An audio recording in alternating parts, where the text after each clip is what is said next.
Parma-Inter 0-2, è la sesta vittoria consecutiva per l'Inter in Serie A, una vittoria pesantissima proprio nel giorno in cui si ferma il Napoli, bloccato in casa dalla Verona, un Napoli che conferma sempre più questa sua allergia alle sfide del mercoledì, Napoli che scivola quindi a -4 dall'Inter proprio a pochissimi giorni dalla super sfida di San Siro tra l'Inter di Chivu e il Napoli di Conte, che a tal proposito ecco, stanno lanciando dei messaggi, stanno succedendo delle cose lato Napoli che non mi piacciono per nulla in vista della partita di domenica, ma ne riparleremo tra poco. Prima ci concentriamo su Parma-Inter che più a freddo, anche se più a freddo di quello che c'era ieri sera al Tardini non è semplice, andiamo ad analizzare in uno dei format più apprezzati qui su Passione Inter, una partita che ci lancia degli spunti tattici interessanti, vi porterò un dato che secondo me accenderà una riflessione, una discussione molto pesante, ma soprattutto arrivano dei segnali dal mercato che bisogna analizzare in maniera molto molto attenta. E quindi ben ritrovati amiche e amici interisti in questo nuovo contenuto, lasciate un mi piace, se non l'avete ancora fatto,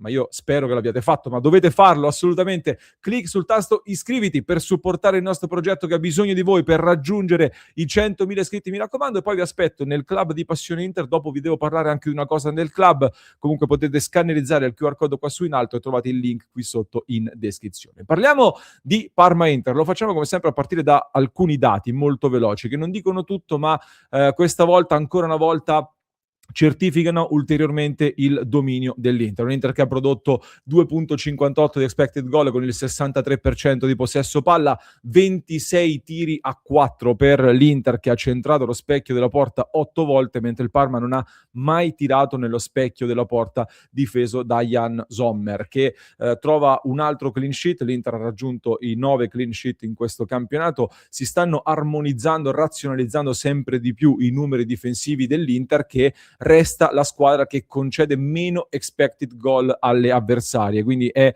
di fatto da questo punto di vista la miglior difesa della Serie A per pericoli che lascia agli avversari. Un Inter che leggevo ieri sera anche a qualcuno nei commenti che diceva: ma come fai a dire che l'Inter ha giocato bene, che l'Inter ha dominato? Ragazzi, l'Inter ha dominato l'avversario e soprattutto il dominio secondo me lo vediamo, gli 0 tiri in porta che ha concesso non sono solo un dato numerico, è stato proprio un dato anche percepito di un Inter che non ha corso dei pericoli al di là dell'occasione concessa ad Ondrejka, che può capitare. Io ribadisco, ragazzi, che il turno infrasettimanale è sempre un turno molto particolare. Il campo di Parma, intanto con quel gelo, quelle condizioni che c'erano per entrambe le squadre chiaramente, ma aggiunge delle difficoltà ad un campo che comunque non è semplice, perché è vero che il Parma è una squadra brillantissima, ma è una squadra molto catenacciara, una squadra che ha vissuto delle partite anche complicate, ma non ha mai sbracato, come dicevo ieri, cioè al massimo ha subito 3 gol in una partita, per il resto ha perso sempre di misura, con una fase difensiva sempre molto attenta. Ieri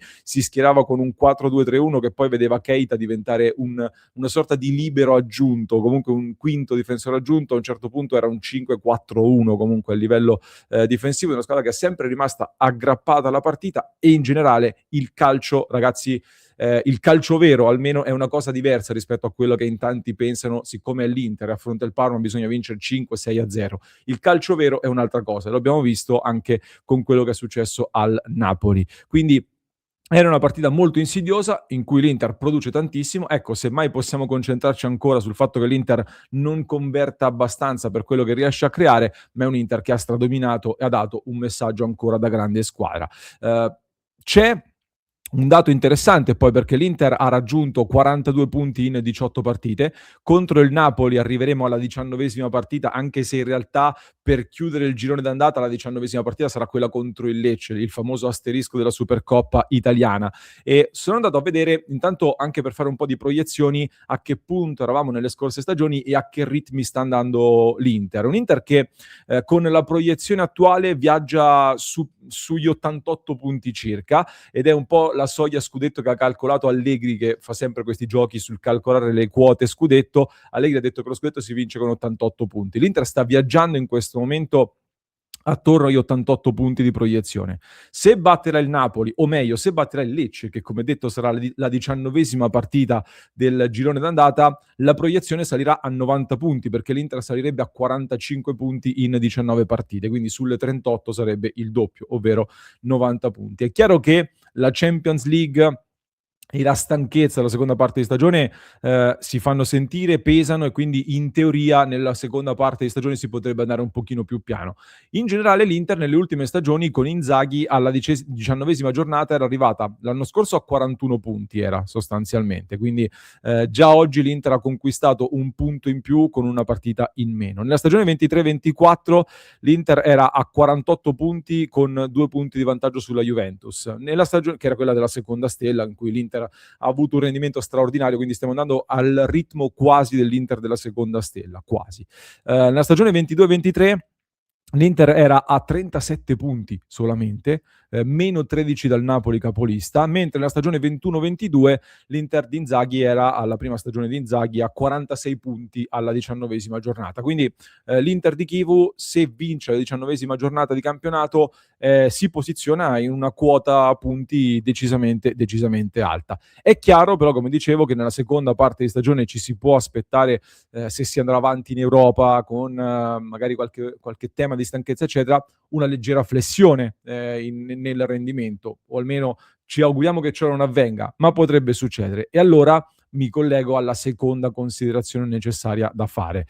Parma-Inter è una partita che lancia un doppio messaggio importantissimo sul mercato. Il primo riguarda Frattesi, un Frattesi che era fuori per un leggero affaticamento, è in uscita, c'è una trattativa che va avanti anche se si sta un pochino incagliando con il Galatasaray, e l'eventuale addio con un incasso immediato di Frattesi cambierebbe anche alcuni scenari con l'Inter, che potrebbe anticipare un investimento significativo in questo mercato di gennaio. Dipenderà molto da come eventualmente uscirà Frattesi dall'Inter. Ma il tema più importante, secondo me, rimane quello dell'esterno. Un esterno che continua ad essere Luis Enrique il titolare. Luis Enrique è arrivato alla 9ª partita di fila da titolare, e con tutto il rispetto, io ragazzi direi che non lo fa per meriti, ecco, non sta giocando sempre per suoi meriti, ma lo fa per le assenze. Cioè, dopo la partita, anzi, sono andato a vedere dalla partita con il Pisa in poi, sono passate 9 partite e l'unico giocatore dell'Inter sempre titolare è stato Luis Enrique. L'unico, ripeto, giocatore sempre titolare è stato Luis Enrique in queste 9 partite. E con tutto rispetto, direi non tanto per dei meriti dimostrati sul campo, quanto per assenza di altre opzioni a disposizione.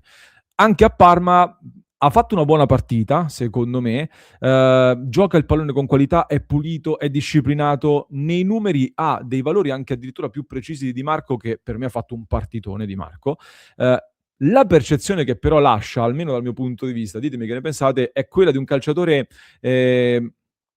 non particolarmente pericoloso. Ecco, cioè, vedo nei dati che comunque ha fatto dei cross, ha il 50% di cross riusciti, ha una precisione offensiva abbastanza buona, le zone di cross sono comunque interessanti, ma io non ho avuto la percezione di un giocatore pericoloso in fase offensiva, e questo Luis Enrique per me non può bastare per quelle che sono le ambizioni dell'Inter in questa seconda parte di stagione. L'Inter poi chiude la partita con Carlos Augusto adattato a destra, ed era un esperimento che non ci era piaciuto.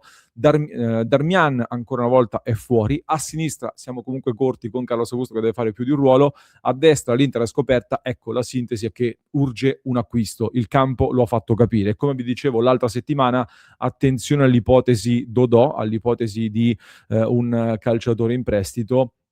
So che è un nome che non fa impazzire molti, eccetera, eccetera. Per me l'Inter, ragazzi, se ha la possibilità di prendere un buon giocatore, come è per esempio Dodò, in prestito secco, che non ti lega le mani anche per l'estate, non bisogna sputare su queste ipotesi qua, francamente, ma questa è la mia opinione. Terzo tema legato a Carlos Augusto, visto che l'ho citato, ieri per me grande partita da terzo di Carlos Augusto, lì nella zona di bastoni, si conferma forse sempre più un vice bastoni con vocazione offensiva piuttosto che un quinto, almeno secondo me. Tra l'altro ha giocato molto nei mezzi spazi, sulla corsia un pochino più centrale, anziché proprio largo sulla fascia, veniva molto spesso in mezzo. E secondo me, a proposito di mercato, nell'ottima prestazione di Carlos Augusto c'è molto merito anche da parte di un Akanji monumentale, che, come diceva anche il nostro Christian ieri sera nel club, e lo dicevo anch'io qualche settimana fa, se vi ricordate, anche dopo la partita contro il Liverpool, Akanji, ragazzi, sta diventando di fatto una sorta di doppio colpo per l'Inter, se non addirittura triplo, perché intanto hai preso Akanji, che è un buonissimo difensore, forse il miglior difensore della Serie A in questo momento. Praticamente il secondo colpo è legato al fatto che ti sei preso, ecco, l'hai preso come terzo, ma ti sta diventando il centrale del futuro, un giocatore che quindi ti evita anche di dover andare a fare degli investimenti in quella zona di campo lì. E lui stesso ieri dopo la partita ha detto: mi piace giocare centrale perché posso controllare il gioco. Quindi rispetto ad uno Zielinski che è sempre titubante sul ruolo di mediano, Akanji invece è propositivo in questo ruolo al centro. E con lui accanto sta crescendo molto pure Bissek, che anche ieri ha fatto per me una grande partita, il difensore tedesco. E se Manuel Akanji fino a qua non ha saltato nemmeno un minuto in Serie A con Kivu, un motivo ci sarà ed è abbastanza dominante, ecco, per il campionato italiano. Non mi voglio soffermare troppo su un paio di note negative che magari tratteremo maggiormente nella diretta alle 19:30. Una, per esempio, è Sucic che sta facendo dei passi indietro purtroppo. L'altra per me è un po' Lautaro Martinez che fa sempre un lavoro enorme. Il suo lavoro da attaccante di completamento, di raccordo, eccetera, è devastante. Però io mi aspetto che migliori la precisione in zona gol, soprattutto in questo che è un momento decisivo, soprattutto quando c'è un Pio Esposito che gli toglie anche del lavoro sporco da fare. Lautaro non può sbagliare certe occasioni, soprattutto in vista di una partita come quella contro il Napoli, dove io mi aspetto un acuto importante dal nostro capocannoniere.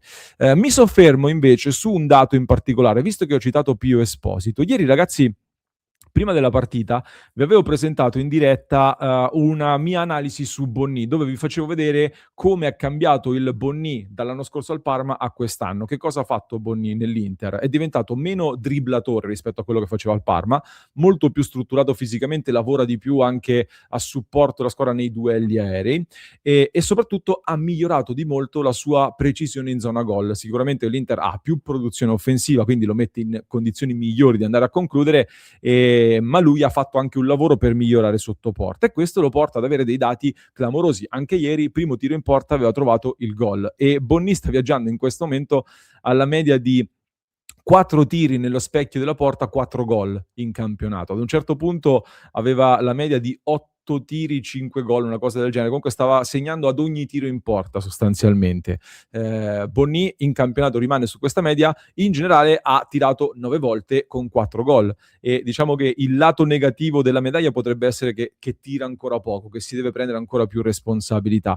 Il lato positivo è che praticamente quando tira quasi sempre segna, soprattutto se c'entra lo specchio della porta è infallibile.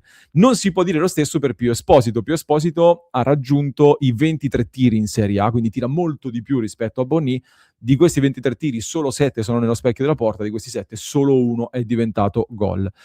Quindi Pio Esposito, questa era la provocazione. Per me ieri ha fatto una partita importante ancora una volta. Entra anche nel gol di Di Marco, quindi è un attaccante, lo vedi anche dalla sua voglia di cercare la porta, ma sta entrando molto spesso nei gol degli altri, molto di più per i compagni di squadra.